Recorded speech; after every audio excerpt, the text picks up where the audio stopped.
Alright folks, welcome to our channel. This is our first live session. I know we're having some technical difficulties here, just bear with us. Today we're going to cover IBM. They declared earnings this afternoon. We're going to go through the earnings, and then we're going to get to unusual activity from John, and then we're going to go into a Q&A. As you can see here, after hours, the market dropped on IBM by about $6 a share. The volume during market conditions was 7 million versus 5 million. Market cap is 123 million, and they're paying out a 4.72% dividend. Short interest in the stock is 2.49%. And looking at the chart, because of this drop of 130 down to 132 again, we're just checking right back down here where the red line is, which is our 200-day moving average.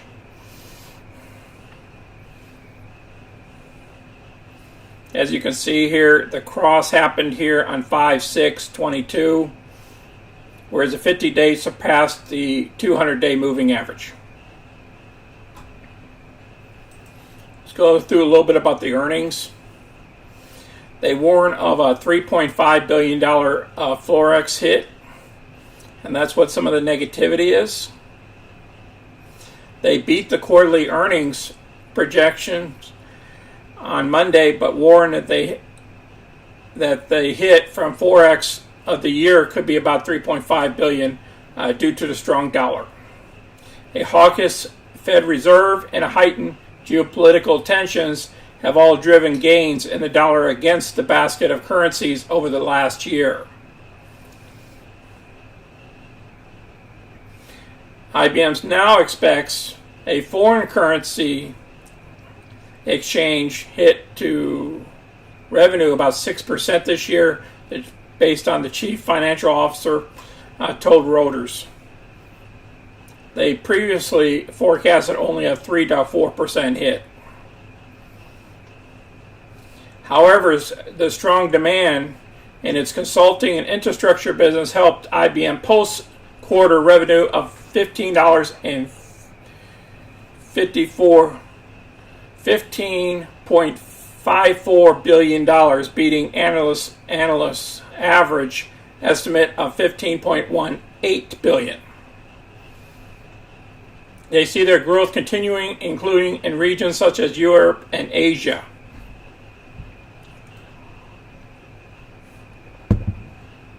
Now, I still believe in this company, but as you know, how the market's been playing everything is basically they shoot these stocks up higher and then they turn around and dump them. So it's a bunch of trading games that's happening right now while we're going through all these rate hikes.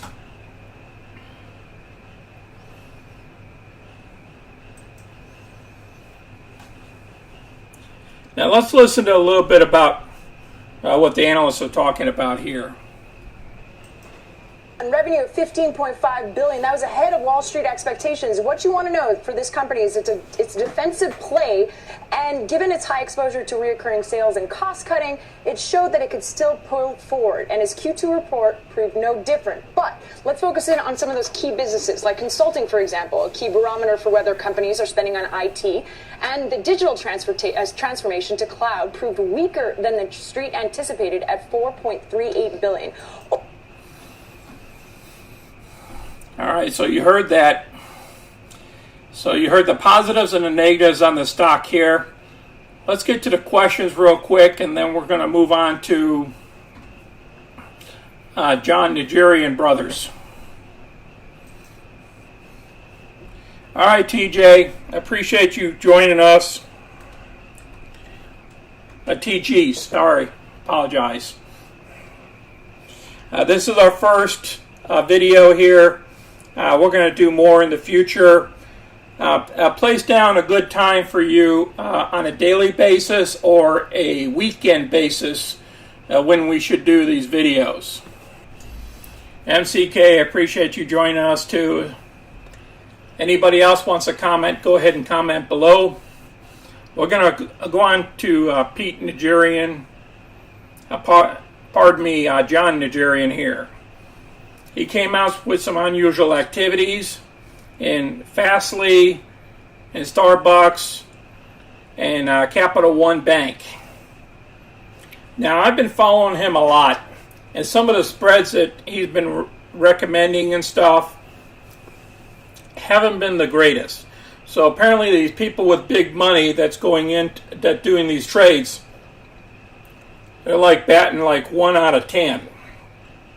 So I'm going to keep tracking them and keep sharing them with you only when they reflect our stocks. Let's listen to a little bit about what John has to say about the Capital One Bank. In this case, the 105 puts in August. They're buying those puts with this stock trading at 111.50, thereabouts. So, $6 out of the money. Do I want to buy those? I want to buy more at the money and sell underneath the market another put against it. Again, same as the calls. As long as I do that 1-to-1, I have no downside risk. What I'm going to do is I'm going to hold off and cut this video short. And what we're going to do is we're going to schedule another video on Saturday or Sunday. And then I'll send out these messages in each one of our videos of when we're going to do this live Q&A. So we'll get more people on the channel engaged. I think this was a short suspense, and that's why people couldn't get on, and a lot of people worked during the day as well. So until next time, folks, this is Sonny. I'm out.